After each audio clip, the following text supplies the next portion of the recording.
So, update on the 2009 Chrysler Sebring. I came in a couple hours Tuesday after work to see if it'd start, and this is the footage right here. Alright, came out here to the Sebring. It's cold outside. Started it. You can see she's running. Check engine light was flashing, but as you can see, that lightning bolt of death is on. So now that it's Thursday, let's see what happens. Because I cleaned out the PCV system and I cleaned the throttle body. The temperature right now says it's about 14 degrees outside. So,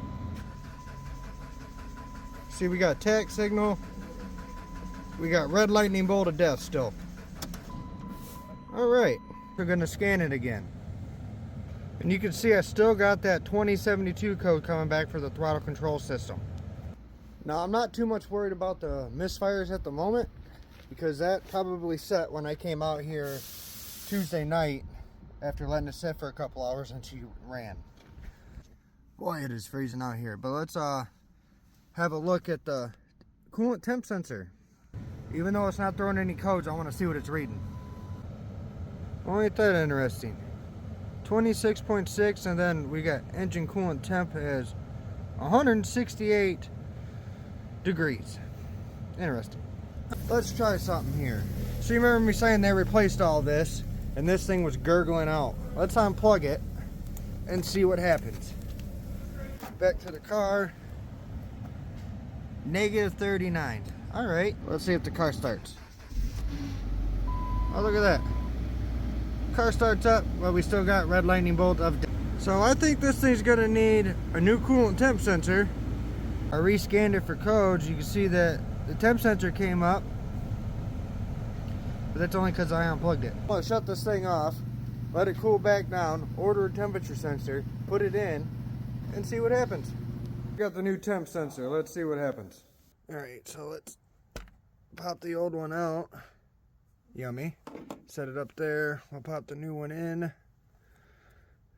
Alright, I needed both hands for that one. That was a tighter O-ring. Alright, plug her in. Alright, reach up here, turn the vehicle on. We'll go back into read data stream. And that looks a lot better after the car sat here and ran. So, let's see if it fires up. Fires up real good. And every code in there now is stored. So let's shut this off, turn it back on. We're gonna clear the fault codes, read fault codes, no DTCs. Start it back up. Alright. So it looks like further testing may have saved this customer a whole heck of a lot of money. So I'm gonna let this thing sit a little bit longer until it gets back down to about 40, maybe 30 degrees and see what happens then. But I'm pretty sure I got it figured out. I also want to see if the red lightning bolt comes back on and that 2072 code shows back up. Because this still possibly could need a throttle body. Alright, let's head back outside and see where we're at. Let's see where we're at here. Turn the scan tool on, turn the key on. Alright, that might be cold enough.